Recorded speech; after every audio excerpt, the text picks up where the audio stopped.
All right, so this is part two of it seems to be a longer series that we will be starting.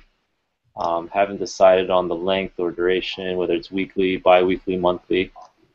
The last one I think we did was a couple months ago already at this point, where we chatted with Pat Davidson and just got his opinion on many items. Just went back and forth for what it seems to be the first time was for 3 hours. Didn't seem like that long what it was. So this time we're going to try a very short-handed, more direct version if we can, and we're aiming for a half hour today. And I'll do my best to comply with that. That can be a challenge for me sometimes, but I'll really try to be as concise as possible and right to the point. Yeah, and the idea is even if we can't get all the things that we want to talk about today, there's always going to be next week or the week after, or we can set up another half hour or whatever it may be.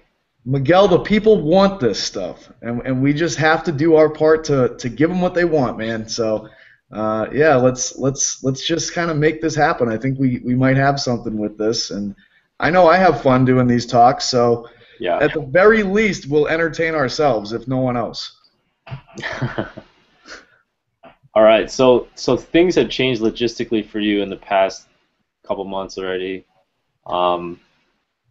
Is it official? Can we say where you're located now? And yeah, let's put it all out there. So I am now the director of training methodology at Peak Performance in New York City, and I'm working with Joe Dowdell, and we're going to really try to create one of the best scenarios for training people in the entire world. I think Joe's got a tremendous vision for where he wants to bring Peak, and I think that we've got some really talented people on our staff, and I think that we're going to really utilize some of the cool modern concepts that are in the field and integrate a lot of the really nice practices that you know from the worlds of legitimate strength training, fitness development.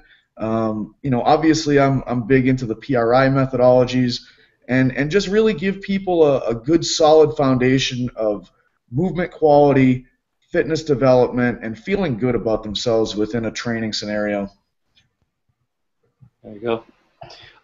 So I want to address the big elephant in the room, or at least the one that is asked of me a lot, is how does PRI fit into a training program? Like, where is it in terms of the adaptation model of Selye and all that? So. All right, so when we really examine training, I think that in truth no one's ever put the overall concept together better than Zatsiorsky, and I think that his book Science and Practice of Strength Training, I think is what it is really a fundamental read for anybody that's getting into this industry, and his energetics theory on human adaptation is a critical concept to understand. And also his fitness fatigue model. So really what we're trying to develop in people is fitness. And the term fitness is a really ambiguous, big picture kind of word. So typically within exercise science, we try to break it down into smaller components, such as cardiovascular fitness, muscular strength, muscular endurance, all of those different small piece items that can give us a little bit more of a specific picture of what kind of fitness are you trying to develop, where are you at within these different individual components. Mm-hmm. And for Zatsiorsky, what he talks about is that in order to develop fitness, we have to stress the body. We have to impose a demand, and in order to be, like, the demand will create a fatigue situation. You know, I mean, it makes sense. If you do a set of push-ups, at the end, you'll be fatigued. You can't do push-ups forever. It's impossible. So the greater the fatigue that we can drive into a person for a specific fitness quality, the greater the potential adaptation to this fatigue, really. So we really have to appreciate that in order to gain fitness, we have to drive a stimulus that challenges that fitness. And then once that challenge is given to the person, then the person in the recovery period has the potential of creating some kind of a supercompensation effect. And in Zatsiorsky's energetics theory, essentially while you're performing exercise, your cells are mobilizing their stored substrates, their stored energy potential, and that energy is being given off. From a chemical perspective, metabolics, you're either participating in an exergonic reaction or an endergonic reaction, catabolism or anabolism. Mm-hmm. Exercise is a state that we're trying to create the greatest exergonic, catabolic state imaginable. The energy needs to be taken from a stored form, a larger molecule. We need to cleave that molecule. Whenever we cleave a molecule, and we're typically talking about ATP, there is free energy found in the bonds between the phosphate molecules in this particular atom. All right, so we cleave the third phosphate from the second phosphate, and in this reaction, we're giving off energy, exergonic, exit, giving off, and the greater the giving off of energy, the greater the work output. The work output is going to cause fatigue. All right, so we need to fatigue you while we're exercising you. We need to create catabolism while we're exercising. We need to have an exit of energy from where it's stored in one location. All right, so then what we need to do is we need to have the opposite take place in order to be able to increase the fitness potential. So that's the process of taking smaller things and synthesizing them into larger molecules. We'll eat food, break down into amino acids, smaller particles. Ultimately, those amino acids will travel through the blood, make their way into the cells. That's really an endergonic entrance process, and we'll be able to then utilize through the processes of protein synthesis and translation at the ribosome, packaging these amino acids together and creating a full-fledged protein, ultimately in the Golgi apparatus. So where is the energy going? Is it going out or is it coming in? And that's really the energetics theory that Zatsiorsky's trying to demonstrate, that we need to, during exercise, send energy out of cells, and during recovery, bring it into cells. So it's, hey, whatever you want to call it, nutrient partitioning, directionality of energy, it's all the same stuff. And if we really get down to the core of this stuff, we're still talking autonomics, and that means we're talking sympathetic or parasympathetic, and sympathetic drive is going to be the main mover of exergonic, catabolic-based processes.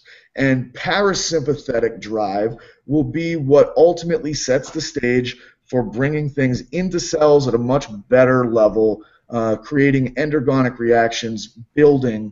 So, I mean, it's always this alternation phenomenon, and PRI is a tremendous tool to be able to utilize positioning of bones, proper movement of the cranium, so that we can get cranial nerves best positioned to create an inhibition state.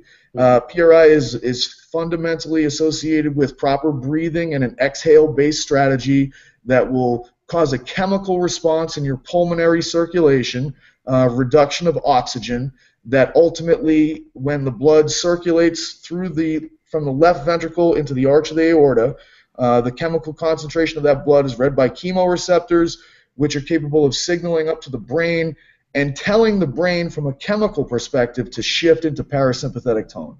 So PRI is a recovery bomb. It's just going to be a driver of getting you out of an exergonic, catabolic state and bringing you really, really efficiently into an endergonic, anabolic way of life. So, hey, you can only train as much as you can recover, ultimately. Right. I like how you wrap that up. Nice. So the next follow-up question deals with the the need for being a strength or a strongman athlete, whether it's powerlifting or weightlifting or whatever it may be. Essentially, what are the intangibles needed to become a successful strongman athlete, at least?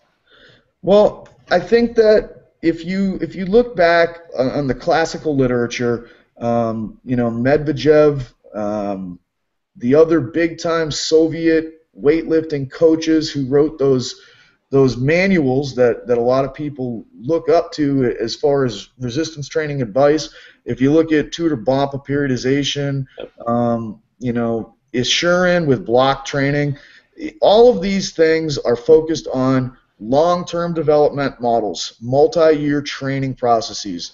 And if you look at the arms race between Bulgaria and the Soviet Union in weightlifting back in the day, what you see is that it came down to annual tonnage lifted by weightlifters. Like, if you can get your team as a whole to have a greater annual tonnage, more volume than the other country, well, you're going to win more medals and gold medals. I mean, that's the big finding. And again, like, hey, read Zatsiorsky, Science and Practice. It's all in there. So how are you going to accumulate more volume than the other countries? That's really the main question that you have to be able to answer from if you want to be elite, it comes down to training volume. And training volume, it sounds so simple. Just lift more heavy weight than everybody else. Like, put more weight on the bar and lift it more times than everybody else. Simple. It's not simple, because, okay, you have a great day. You lifted a lot of heavy weight. You did many reps with it. How are you going to feel tomorrow? Are you going to be able to even get out of bed? Are your shoulders destroyed? Are your joints in pain? So to be able to accumulate volume, lots and lots of volume with heavy weights, you need to be able to demonstrate really, really solid high-level biomechanics during the performance of your sporting activity. All right, and you need to utilize every tool you possibly can in the recovery process. We're talking dietary practices, we're talking sleep, and hey, I think that it all boils down to inflammation. Whether we're talking health, whether we're talking performance, inflammation is a variable we can always point at and say, if you are inflamed, you're probably not going to be feeling too good the next day or that day. If I'm heavily inflamed today, I'm probably functioning at a pretty low level. So how do you approach nutrition with regards to strongman then, or just your own nutrition? I look at it as my primary variable that I'm concerned with more than anything else is inflammation. Mm-hmm. And in order to keep inflammation down, I need to find things that I can eat that don't cause digestive upset. My gut is probably the most underappreciated thing in all of nutrition. I hear everybody, I think that there's two things that people, like, in terms of importance, there's so much information that's inundated on us on a daily basis from the internet, from experts in the field. In my mind, you have to figure out what's the most important thing. And if I'm going to think about two things that I think are the most important aspects of nutrition, I think it's how certain foods are digested, because digestion and absorption leads to whether or not you're in a state of inflammation. And the other thing is, are you satiated by the foods that you're eating? I feel like like the satiety effect of food is one of these things that we just sweep under the rug all the time. You read the stuff on the low-carb diet studies, and these researchers in their discussion sections and conclusion sections, they always say things like, yeah, it seemed to work. Like, these participants lost more weight, and maybe it's just because there was a slight reduction in calories overall because there was an increased satiety level from from a lower carb approach. And it's almost like they're saying, like, whatever, it only worked because you weren't hungry. Well, that's a big deal. If you're hungry, you're going to eat food. Okay, so I'm trying to find foods that if I'm trying to lose weight, make weight, I'm trying to find things that I can eat where I'm satisfied. Because if I'm not satisfied, I'm going to go mentally crazy. The psychological stress of being hungry is going to create its own pathological hormonal environment, stress, cortisol, the whole deal. All right. So I want to feel good psychologically from being satiated. And second, I want to make sure I do everything in my power to reduce the overall inflammatory status of my body. If I'm inflamed, my joints are not going to feel good. If my joints don't feel good, I'm not going to really want to have a big training day. If I don't want to have a big training day psychologically, it's probably not going to happen. Maybe I can push my way through it, like mental toughness for a day or two, but at a certain point you're going to feel so horrible on a daily basis that you're not going to have the overall day in and day out high quality training sessions that in a long-term developmental model. I'm not concerned about today. I'm concerned about day after day after day after day of as many high-quality sessions as I can pack in on an more than just an annual basis, a multi-year developmental process. Do you find yourself, obviously from a very macroscopic level, I can understand that, on a month-to-month, week-to-week, do you find yourself training 5-6 days a week? Yeah, I think I've trained about 16 or 17 days in a row right now. That's phenomenal. Holy shit. Yeah, and I can tell you this much, I have literally hit a max on every single one of those days. You do events more than, like, there's just the barbell lifts, right? If I had access to events, I would do events every single day, and I would try to replicate the exact contest every single day. And I'm telling you, not just in the actual loading and performance of the events. Like, I'm talking, like, if you've competed, you understand all of the little intangible things that go into it. You know, okay. When you compete and you got to cut weight, you have to get used. You have to get used to this feeling that you have of trying to perform with very high intensity, with near maximal weights or maximal weights on days where you feel like crap. You know, like maybe, like honestly, I usually don't eat before I train. I sometimes I train purposely in a slightly dehydrated state. What times do you train? Like 12 noon or? You know, like on the weekdays, it's sometimes, I would say on average on a weekday, like when it fits into my schedule, I probably train somewhere around 2 or 3 in the afternoon. And I haven't eaten by that point. So it's like an intermittent fasting kind of like idea there. It is, and I think if you look at what Berardi has kind of talked about with intermittent fasting, there's a few reasons why it works. I mean, I'm telling you right now, the first day you do it, you're gonna hate your life. All right, but it's like just about anything else. You can get used to it. I think about the fact that humans have worked as slaves throughout history. You got guys working on the Great Pyramid in Egypt thousands of years ago. They had to lift giant stones and perform near maximal work, like 7, 8, who the hell knows, 12 hours a day, or you get like hit by some guy that's monitoring you. And hey, what are you have to do it. You have to do it day after day after day. Is your lifespan going to be that long? Probably not. But I'm not suffering from those kinds of imposed demands. I'm just I'm a guy that lives in modern society, and I will eat at the end of the day. And I'm only training for maybe during the weekdays an hour, hour and a half. But hey, it's like if you want to be an elite level strength athlete, you got to accumulate volume, and you have to mimic the feelings that you're going to have in a contest environment. You will only adapt to the exact condition in which you're going to compete. So if you look at environmental physiology studies, look at the bowl games in the 80s. You got all these northern teams, Penn State, Nebraska, whoever, and then they got to travel down to Miami and play in the Orange Bowl in the humidity, and they were just getting killed. And why? Because they were still practicing in the cold. You've got to practice in the exact same environmental conditions in which you're going to compete. And in my mind, the environment isn't just what's outside of you in nature, it's also what's inside of you. So hey, if you think that like you're going to be ready for a contest just simply by being at your best every day, maybe not, man. You don't know how you're going to feel the day of the contest, but I've never had a good night's sleep the night before a contest.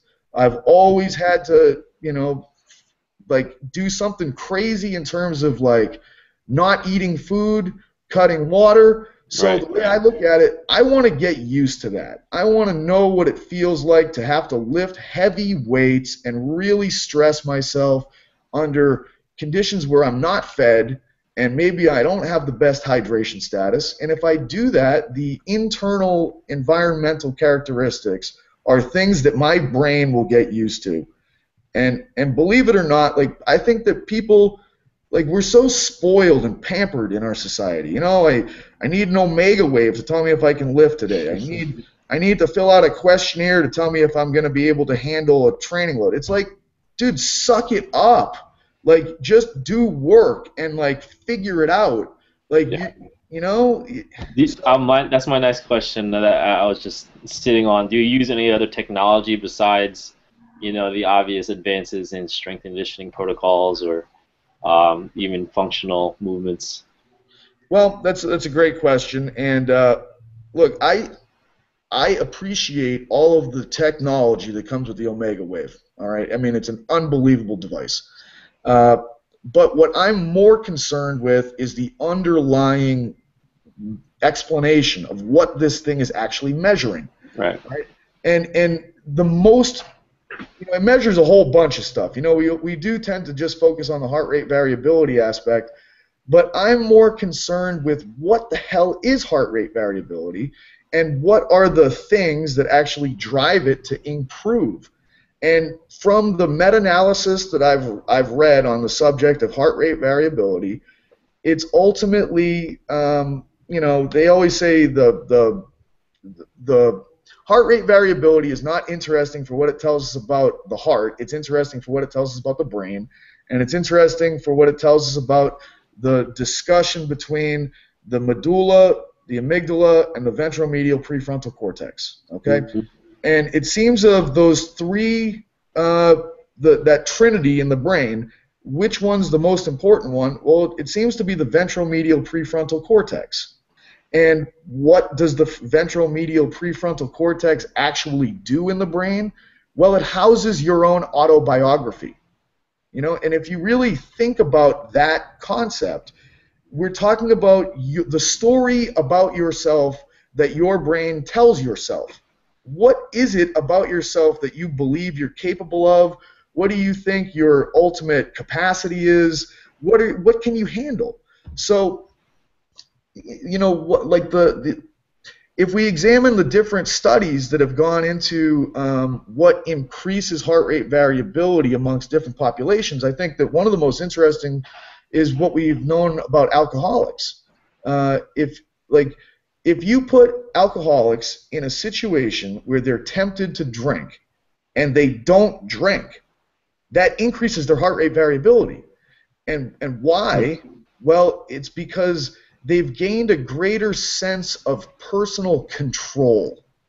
And the word control is the one that you see come up over and over more often than anything else in the literature. So I look at it as if I want to develop my heart rate variability and I want to improve my own autobiography, I have to really stick myself into horrible, horrible situations. And if I can handle those and I can survive them, I will have gained a better sense of control over myself. Right. Have you ever heard of the term anti-fragile? No, but I like it. So the idea is fragile is if an item or idea or person, whatever it may be, is exposed to a stress, it begins to break down, and anti-fragile is the exact opposite. Exposed to a stress,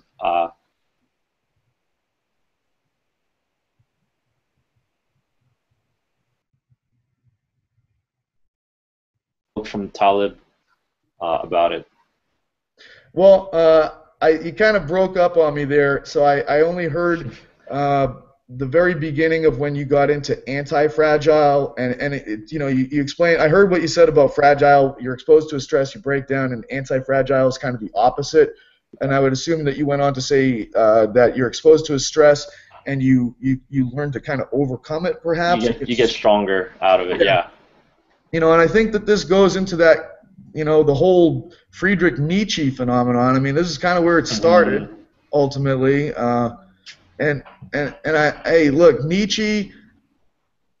I think that if you want to get stronger, you should probably read Nietzsche. And yeah, that's the guy that said, if it doesn't kill me, it'll make me stronger. And I'm kind of an experimental type of dude. Like, when I was working with the iron sports guys at Springfield College, like, there's my perfect population to test stuff out on. And I literally wrote programs to see if I could kind of break dudes. I really did. Like, we're not talking about, hey, these guys aren't playing in the NFL. They're not like multi-million-dollar bodies that if I hurt them, I get fired or something like that. Like, these are guys that, like, they literally wanted me to do these things. It's kind of like if. How old were they? 19, 20? College age kids, yeah, late teens, early 20s. Were they all strongman competitors at the time, or? No. I mean, like, you see the guys that have come out of there that have been, the cream of the crop kind of guys. Those are the guys that people know about. The Hadge brothers, Andrew Triana, Robert Kearney, Matt LaCroix. Those are the guys. But hey, every group is always going to have your genetic monsters and the guys that are at the top of the food chain. But we had over 30 guys, and some of these guys were just straight up bums. And other guys were right in the middle. And you know what? Like, the bums made it through there, and the middle guys made it through there. And I was kind of using myself almost as like a weird control group because I'm in my 30s, and I went through everything that those guys did. And I certainly wasn't the strongest guy on the team by any means. I mean, you compare me with Kearney and the Hadge brothers, and those guys are on a different planet compared to me. It's unreal, the things I see on, like, Facebook, just, like, slowly getting stronger, like, every other day.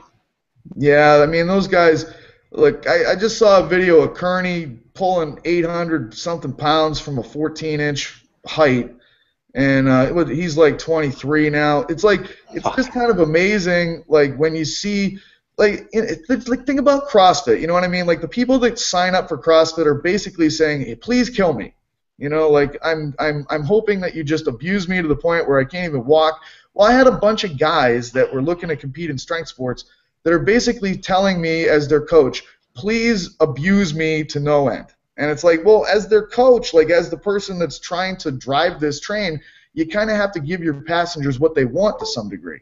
I'm not coaching fragile baseball players or something that are worried about, like, oh, are push-ups going to make me lose 5 miles an hour off my fastball? Like, no, these guys just wanted to work their butt off and get crushed. So I was like, all right, well, cool. Like, let's just see how far we can push this thing. So the programs I wrote for these guys were literally these things where it was like, I think this might kill them, and let's just see what happens. And you know what happened is they all sucked it up. They ate that medicine, and they all got ridiculously strong. Now, did I probably drive guys into some, like, movement dysfunction and pathology? Yeah, absolutely. But, what was their goal? Their goal was to become, like, freaks of strength and move tons of weight and be sore and all that kind of stuff. So really, I was just looking for ways to kind of, it's like I was smashing these guys on a daily, weekly, monthly basis over and over and over again, increasing the intensity and the volume at the same damn time, which everybody will tell you is the worst idea possible. But then I was looking for strategies on, all right, I'm just smashing these guys. How do I put them back together again so we can do it as fast as possible? And I tried everything, you know what I mean? Like, I went down every corrective exercise route, and then, all roads led me to PRI, and PRI has been the end road at this point, because I haven't found anything even remotely as powerful in terms of its ability to put you back together again really quick and let you. I always talk about it's kind of like training, like really good training that's going to get you incredibly strong and increase force production variables, you're basically throwing yourself headfirst off of a cliff. Right. And it's like PRI is literally like this rope that you can tie around your waist, so you don't land on your face, and then you can kind of like climb your way back up to flat ground again. And really, from my experience, am I going to make these guys all pass adduction drop tests and have 3 out of 5 on Haruska adduction lift tests? No, not even close. But if I can give these guys reference centers where they can find like some authentic stability and remove themselves from impingement, they're not in the subjective experience of pain. And if you're not in pain, you're probably going to say to yourself, well, I can do this today. And if you can say that to yourself, you'll train at a pretty high level, and you'll accumulate more volume. Right. We have a few more minutes, and I just wanted to ask, I think that last time you went to impingement and instability, or from the last time, rather. Yep. And I just wanted to talk more on, because I didn't go yet, and I'm sure others are interested in what this reference center is. I think we talked a little bit last time, just on a very general level, but more specifically, like, I think you have do you sleep with a mouth guard? Yeah, I do. It's right here. Instead of your orthodontics from last time. Right. Yeah, I finally got the Under Armour. I can't remember the name of it, but it's a mouth guard, right? It's this guy. It just goes on the mandibular teeth, and then you kind of bite down into it with your maxillary teeth. Do you use that when you train?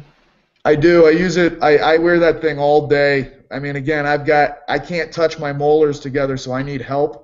But it makes a dramatic difference. Like, just doing this podcast and talking for half an hour, my neck hurts. And it really does, though. You know what I mean? Like, I put that thing back in, and all of a sudden, like, I'll probably get 15 cracks and pops in my OA junction, and like, ready to go. My T-spine will pop and crack and sort of shift back into place. And life isn't so horrible once I get the reference center of my teeth touching each other. So the thing that blows my mind is, with regards to reference centers, whether it's the molars contacting or finding their left heel, if you can find those actual reference centers, how some tests will clear up. Yeah. And I think I've mentioned it a little bit last podcast, but if these tests can clear up from a PRI point of view, what's there to say that it can't clear up from an FMS point of view? Like, if your neck is all jacked up and your thoracic spine is jacked up, your shoulder mobility is going to be crap. Now you add in the mouth guard, your neck is centrated, your thoracic spine is centrated. Your shoulder mobility may not be super cleared up, but it's at least a 2-2 or whatever the number you want to use. Yeah, it's really true. So I'll do my best to because I know we're already right around that half-hour point. So I'll, as briefly as I can, to end this for today, I'll do my best to give a concise explanation as I understand it. All right, regarding these reference centers. So I think that whenever we get into these discussions in movement-based sciences about is it a mobility issue or a stability issue? And a true mobility issue is one where there is actual tissue problems that, like, there's no way this thing can move because you got hit by a bus and you have a metal plate in your hip or something like that, and it doesn't go that far. And it's amazing to me, I still see, like, I love scrolling through Facebook and seeing people's posts, and everybody's always complaining about their shoulder mobility or their hip mobility, and I'm like sitting there thinking, like, I bet you $1 million that you do not have a hip mobility issue. You have a stability and like, I don't neurological. Yeah, it's stability, and then people are like, well, I've got a stability issue, so what should I do, just brace or something? No, it's like stability equals neuromuscular motor control. And if we're talking neuromuscular motor control, we're talking about the what sequence of neurological firing are you utilizing? What is the circuit board in your brain looking like for the way that you choose to do a movement? All right, so this is one of the all-time can of worms topics, these reference centers and stability and motor control. But look, stability is, I think, synonymous with awareness. And awareness, I think, is synonymous with sense.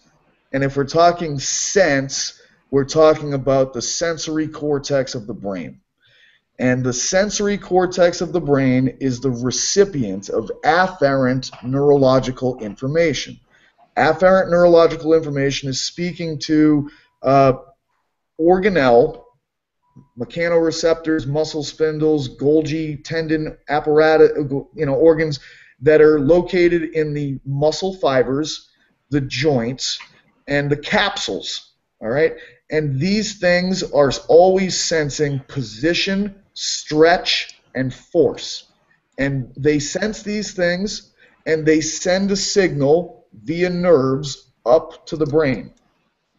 The brain, the part of the brain that receives this sensory information, is the sensory cortex. The sensory cortex is inundated with information. You're smelling things, you're seeing things, you're hearing things, you're feeling things. So your sensory cortex is a filter. It's trying to make sense of all of this information. The clearer the picture that the sensory cortex is getting from an information standpoint, you have a greater sense of awareness. You're highly aware of what's happening. When the sensory cortex has this information at its disposal, it will attempt to integrate this information via neuronal to neuronal communication strategies. It's all wired, it's all electrical chemical messages being sent from one neuron to the next neuron, and that's just the process of decoding information. So what is the quality of information that you're sending to the sensory cortex? That is stability. Stability equals information. And I think about this in other parts of my life. If somebody moves my remote control for my TV to a place where I don't normally keep it, my information is gone, and I feel a loss of stability. Like, I don't like this. I'm kind of freaking out. I mean, I think we've all freaked out when we've lost our keys, or we've lost our remote control, or anything like that. Like, your sense of stability in that particular setting has been reduced. That sets off this episode of panic and fear and anger and all that kind of stuff. In terms of a squat pattern or whatever pattern, a shoulder medial rotation extension pattern, if you try to do medial rotation and extension from a position where your thoracic spine is laterally bent right and it's rotated left, and then your cervical spine compensates above that, that is poor level information potential that can be sent from the proprioceptive organs in the joint capsule, in the joints themselves, the muscle tissue. You have no chance of demonstrating good medial rotation and extension of the humerus inside the glenoid if the more proximal bones are in a really funky place. Like, you just have no chance, all right? And I've seen it demonstrated over. You can work on that shoulder all you want. You can get soft tissue till the cows come home. It's not going to do anything for you to improve that test. But you literally get somebody to find some reference centers. They can, if they can get on that left heel, if they can sit into their left hip with that AF IR on the left side, if they can create a situation where they find their left internal obliques, if they can exhale and make the ribs, the anterior ribs on the left side, move in the transverse plane towards midline, if they can find their right arch and be able to gain this kind of movement with their pelvis, where the right side is going to move inferiorly, and they're going to be able to reach through that arch and authentically pronate a right foot that is, your right foot's always stuck in supination. If you can pronate that thing and keep it pronated, and on top of that, create femoral inside acetabulum, abduction and external rotation, which will feed into the ilium on the right side, creating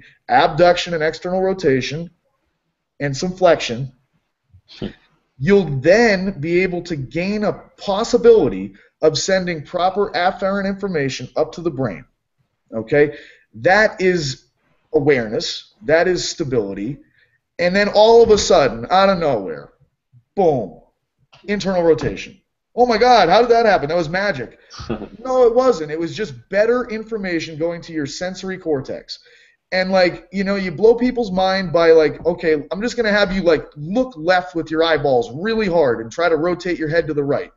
And it's like, and then go ahead and do me a favor and just bite down on the left, or stick your tongue on your left molars or something like that. And boom, there it goes. And it's like, oh my God, that was magic. It's not magic. It's just the hierarchy of the real estate in the sensory cortex that's taken up by various sensory pieces throughout your body. The eyes contain 70% of the real estate in the sensory cortex. Your vision is the most powerful piece of sensory information that you have.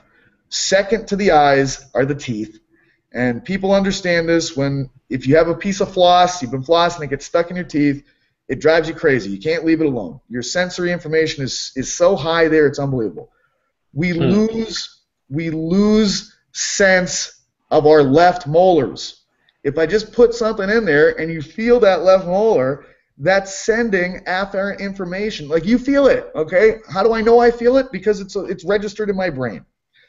I gain this sensory awareness through this afferent information that's a powerful piece of sensory information. And all of a sudden, my sensory cortex integrates this information.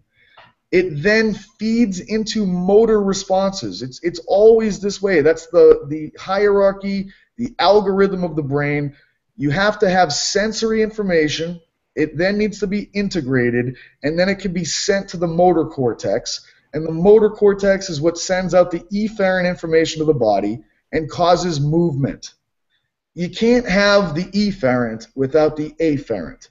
And it's a loop. It's ultimately this big loop. If you've got better efferent and you can move into better positions, well, now these proprioceptive organs get better information and they send a better afferent piece to the sensory cortex. So it either feeds in a positive manner, progressing forward, or it feeds in a negative manner, going backwards. You're either climbing up or you're sliding down. There's almost no in the middle here. Right. So position, sense, awareness, that is stability. And if you've got stability, your brain feels happy. And if your brain feels happy, it takes the governor off of your movement capabilities. You're lined up. You're able to. The central governor. That's it, man. It's all that. Perception. Perception equals reality. Definitely. So I'm going to ask 2 questions to finish it up, and these are the rapid-fire questions that I was talking about before we went live. Mm-hmm. These are just some questions to get you going. Obviously, we can go way, like, we obviously did talk for many hours about so this is just to get people to understand who you are, what you do, and those kind of items. I'll be quick. Hopefully. I have to. Yeah, I'm going to put a timer on, actually. I'll give you like maybe a minute and a half, 2 minutes to answer. Okay, cool. You have all the money in the world. What does your dream strength conditioning facility look like? It's got barbells. It's got strongman implements with stones. It's got boxes I can put those things up on. It's got dirty walls. It's got turf. It's got things I can push and pull. It's real primitive. You know what it has? It has the strongest, craziest dudes that I can assemble in one room, and it's got really loud metal, and it's got really loud rap, and it's just a place where you can be an animal. That's what it is. There you go. Nice. If we were to look into your fridge right now, what would we find? coconut oil, heavy cream, butter. There's a rotisserie chicken. There's a thing of bacon. There's a thing of Arizona iced tea. There's things that are loaded with saturated fat that come from either coconut or like animals. Yeah. Or there's like super easy digestible carbohydrates that are just glucose bombs when I need to spike insulin. I earn my insulin through work, and then I utilize my insulin after work to be able to drive things into cells. There you go. You're driving to a training session. What is playing on your radio before you get to the facility? I got my Pandora on shuffle, and it usually oscillates between like metal, DMX. I've even got. I always find everybody always has DMX. Like, absolutely, without a doubt, like late '90s, early 2000s rapper. Like 20 years from now, people are like, "Oh, I'll put on that DMX song." But you know what? I got Lloyd Banks. I've got Kendrick Lamar on there too. He pops up a lot. I feel good when that guy comes on. You know, I don't really like a lot of like the new age like kind of metal. Like I don't get that stuff. But I do like Clutch a lot because they sound like the kind of metal that would be playing if there was like a modern day Viking ship that I was on. Mm-hmm. And like we stopped off at a village on the seashore and it was a raiding party kind of expedition. Like I could definitely raid a village if Clutch was playing. Raid a village. If it sounds mean and it's got like this like heavy driving kind of beat and just like lyrics that involve violence, I'm down with that. Like that's usually what's playing. There you go. And I'll end it with a professional related question. If you could sum up relatively quickly, this will be the last question. Mm-hmm. What kind of hard skills do you believe you need to succeed as a strength and conditioning coach? Okay, that's a great question. I am a firm believer that you need to continue to exist in the trenches. Like I like the notion. I like when strength coaches compete in something because it keeps you in the mindset of where athletes are at. You know, like when I'm competing I want to win the national championship in Strongman this year. How am I going to pull that off? Like, you know, I need to do those. If somebody tells you that, like, Strongman's cool because it's like, here's the events, here's the weights. Like, you don't have a choice. In powerlifting, it's like, it's okay. You just go ahead and you squat whatever you can squat, buddy. You get 3 attempts. Like, Strongman, it's like, hey, you know what you have to do? You have to perform this medley, okay? And it's going to be a 250-pound keg, and it's going to be 250-pound farmer's walk handles in both hands. And then you have to pick up this duck walk that weighs 300 pounds. And you have to carry them this far. I can't do that. Well, too bad. Figure out a way to do it. And if you can't do something and you're in your head, you're like, well, how am I going to do this? Well, you better practice it. You better see if you can do it. You better find out your weak links. And I just think that like when you're forcing yourself into that place, you have to do it. Like, you have to do it. Like, an athlete, it's like, hey, I've got a football game this Saturday, and the other team is nasty. Like, I have to be able to figure out how to block this outside linebacker who's all state, and this guy's 6'3", and he's 240 pounds, and he runs a 4.6. How the hell am I going to do it? I don't know, but you're going to have to figure it out. Figure it out. Yeah, exactly. That should be like a hashtag. Hashtag figure it out. I really think so, and we got a lot of strength coaches that just are like super concerned about things, and I just think that we, in terms of our priorities and what's really important, like in nutrition and in training, the first thing that you have to do is you have to get yourself into a place where you really understand what's the most important thing, and then those are your big rocks. You know, guys have been talking the big rocks philosophy for a long time, but you got to figure out what the hell are the actual big rocks. And to me, the big rocks are you in pain and inflamed? Yes or no? Are you strong enough for your sport? Yes or no? Are you fill in your blank? Have you met the criteria for your sport in these various parameters that we have to measure. Physiological parameters, right? Yeah. Yep. And it's like, well, how are you going to get yourself up to the criteria level for the physiological parameters that are important for your sport? And generally speaking, you're going to have to work your butt off. So you're going to have to accumulate training volume, and you're going to have to add in every little recipe variable that will help you in this path to accumulating training volume. And you know, you never know what those things are going to be. I had no idea that mine were probably dental and visual. No idea. You know, I'm doing yoga for years and doing this, that, the other thing. Right. You know. The thing that, and I'll just completely wrap it up after this. The thing that blows my mind is, well, two things. Like you were saying earlier, you scroll through Facebook feed and you see like people saying, "Oh, I do mobility exercises, or I do both stability and mobility for an hour before I lift, or whatever it may be." God, yeah. And then it's like, okay, well, all you could have done was like a 90-90 hip lift with a right arm reach, and you would have been all right for like less than 2 minutes. Right. And then, go ahead. Sorry. And the second thing is, well, no, let's have you talk what you're going to say. Look, I think that people undervalue specificity. You know, it's like if you want to get better at anything, you need to do that thing. You know, right. If you want to do well on the algebra test, don't read your history book. If you want to do well in basketball, don't play baseball. It's simple when you think about it in that regard. But then when people get into these higher level science-based practices, look, everybody wants the quick fix when it comes to fitness. That's just the nature of this beast, you know, like in the general population, whatever, give me a pill, give me a device, give me a whatever.